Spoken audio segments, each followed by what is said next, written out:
Imagine waking up one morning and your country is gone. Not invaded by a foreign enemy, not wiped out by a natural disaster, but torn apart by its own people.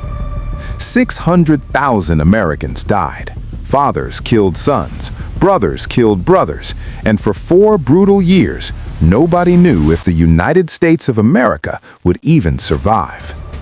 This is the story of the American Civil War, the deadliest conflict ever fought on American soil, and the war that almost ended everything.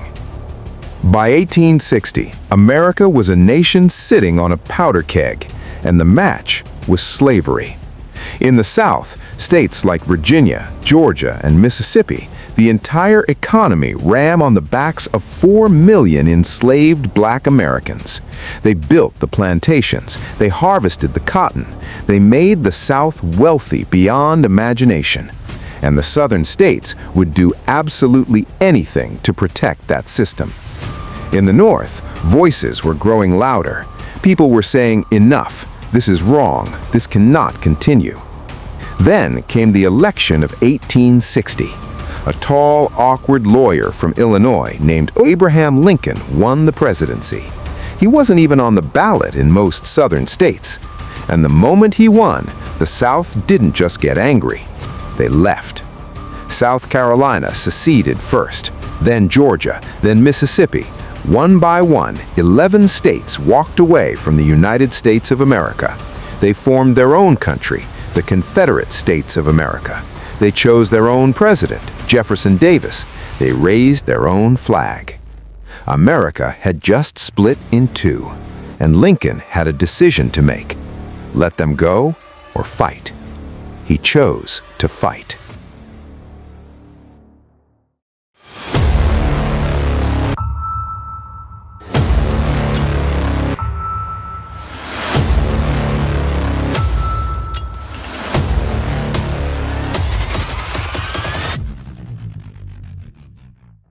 April 12, 1861, Fort Sumter, South Carolina, 4:30 in the morning.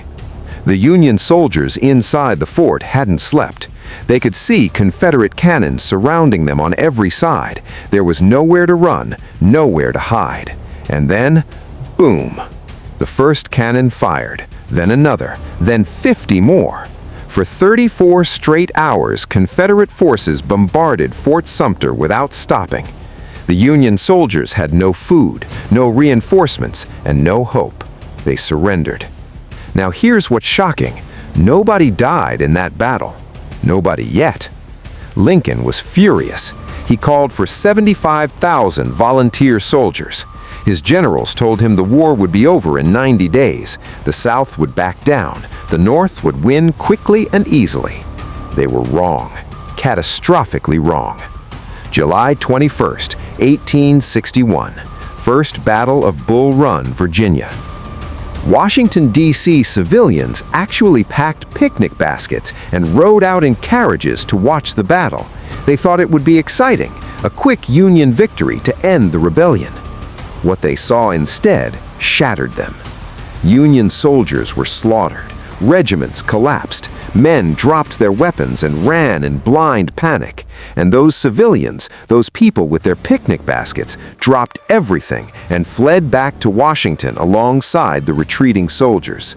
This was not going to be a 90-day war. The South had a general that would haunt the Union for years to come. Thomas Stonewall Jackson, a man so fearless in battle that soldiers thought he couldn't be killed. He stood on that battlefield like a stone wall while everything fell apart around him, and he earned his nickname that very day. Both sides rushed to train more soldiers. Both sides rushed to build bigger armies, and the battles that followed were unlike anything America had ever seen. September 17th, 1862, Antietam, Maryland. One single day. 22,000 Americans killed, wounded, or missing in one day before sunset. Union and Confederate soldiers fought through cornfields, through sunken roads, across a small stone bridge over a creek. The cornfield changed hands 15 times in a single morning. 15 times. Men advancing, men dying, men falling back, men advancing again through rows of corn soaked in blood. A soldier who survived wrote in his journal that night, "The dead were so thick on the ground that you could walk across the field without ever touching the earth." That creek, Antietam Creek, ran red that day. It remains the single bloodiest day in all of American history. And yet, the war was not over. Lincoln looked at the carnage and knew something had to change. The war could not just be about keeping the country together. It had to mean something greater, something that would justify all of this bloodshed. January 1st, 1863, Lincoln signed the Emancipation Proclamation. With one document, with one stroke of his pen, he declared all enslaved people in Confederate states to be free. Now understand what this moment meant. People who had been bought and sold like property, people who had been separated from their children, beaten, worked to death for generations, were now legally free, and they could join the Union Army and fight for that freedom themselves. Nearly 200,000 black soldiers enlisted. They fought with a ferocity that stunned even their own commanders, because they weren't just fighting for the Union, they were fighting for their families, for their dignity, for the right to exist as human beings. The war had changed completely. It was no longer North versus South. It was freedom versus slavery, and the entire world was watching. Summer of 1863, Gettysburg, Pennsylvania. 3 days, 50,000 casualties, the turning point of the entire war. Confederate General Robert E. Lee had invaded the North. He believed one massive, decisive victory on Northern soil would break the Union's will to fight. He believed the North would sue for peace. He was wrong.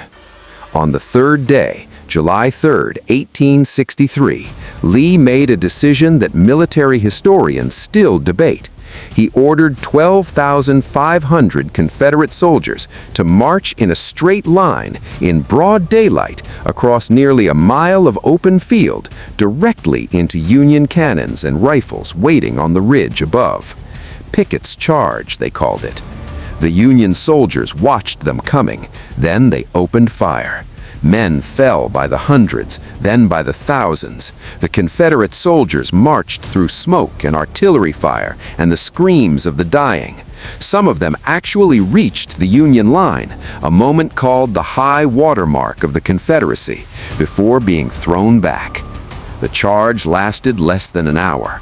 Over half of those 12,500 men never came back across that field. Lee watched from a distance as his army was destroyed. When the broken survivors limped back to him, he rode out to meet them. He looked at what remained of his forces and said quietly, "This is all my fault." The Confederacy never recovered from that day. By early 1865, the South was exhausted. Cities were burning, supplies were gone, men were deserting by the thousands. Confederate General William Sherman had marched his Union Army through Georgia, burning everything in a 60-mile wide path of destruction, breaking the South's will to fight. April 9, 1865, Appomattox Courthouse, Virginia. Robert E. Lee, dressed in his finest uniform, walked into a small farmhouse. Waiting for him on the other side of the table was Union General Ulysses S. Grant in a muddy, unbuttoned field uniform. Lee signed the surrender documents. The war was over. And Grant, in one of the most remarkable acts of grace in military history, told his soldiers not to cheer, not to celebrate. These were Americans, he said. They would need to live together again. He sent food to the starving Confederate troops because the fighting was done, and now came the harder part, putting the country back together. 620,000 Americans were dead. Some estimates say it was closer to 750,000. Entire towns in the South had lost every single man.